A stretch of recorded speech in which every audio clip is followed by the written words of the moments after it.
ನಮಸ್ಕಾರ ವೀಕ್ಷಕರೇ, ಈ ಆರೋಗ್ಯ ಸಲಹೆಗಳು ನಿಮಗಾಗಿ.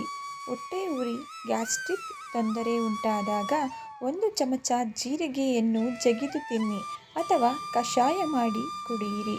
ಇಮ್ಮಡಿ ನೋವು ಅಥವಾ ಕಾಲು ನೋವು ಇದ್ದರೆ ಬೆಳ್ಳುಳ್ಳಿ ಎಣ್ಣೆಯನ್ನು ತಯಾರಿಸಿ ನೋವಿರುವ ಜಾಗಕ್ಕೆ ಹಚ್ಚಿ ಮಸಾಜ್ ಮಾಡಿ ಬಿಸಿ ನೀರಿನಿಂದ ಸ್ನಾನ ಮಾಡಿ.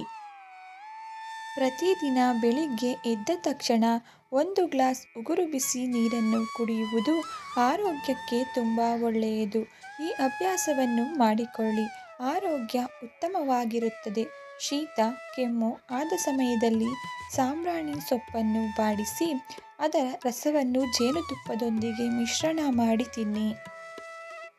ಗಂಟಲು ನೋವಿದ್ದರೆ ತಕ್ಷಣ ಕಡಿಮೆ ಮಾಡಲು 1 ಗ್ಲಾಸ್ ಉಗುರು ಬಿಸಿ ನೀರಿಗೆ ಅರ್ಧ ನಿಂಬೆಹಣ್ಣಿನ ರಸ ಜೊತೆಗೆ ಚಿಟಿಕೆ ಉಪ್ಪನ್ನು ಸೇರಿಸಿ ಕುಡಿಯಿರಿ. ಗಂಟಲು ನೋವು ತುಂಬ ಬೇಗ ಕಡಿಮೆಯಾಗುತ್ತದೆ. ಹೊಟ್ಟೆ ಉಬ್ಬರಿಸಿ ಹಸಿವು ಆಗದಿರುವಾಗ 1 ತುಂಡು ಶುಂಠಿಯ ಜೊತೆಗೆ 1 ಹರಳು ಕಲ್ಲುಪ್ಪನ್ನು ಸೇರಿಸಿ ತಿನ್ನಿ. ಪ್ರತಿನಿತ್ಯ ಊಟದಲ್ಲಿ ಆರ್ಗ್ಯಾನಿಕ್ ಕರಿಬೇವು ಸೇವಿಸುವುದರಿಂದ ಕ್ಯಾನ್ಸರ್ ಬರುವುದಿಲ್ಲ. ಲೂಸ್ ಮೋಷನ್ ಆದ ಸಮಯದಲ್ಲಿ 1 ಲೋಟ ಮಜ್ಜಿಗೆಯನ್ನು ಕುಡಿಯಿರಿ. ಪುಡಿ ಉಪ್ಪನ್ನು ಅಡುಗೆಗೆ ಬಳಸುತ್ತಿದ್ದರೆ ಖಂಡಿತ ಹಿಂದೆ ನಿಲ್ಲಿಸಿ.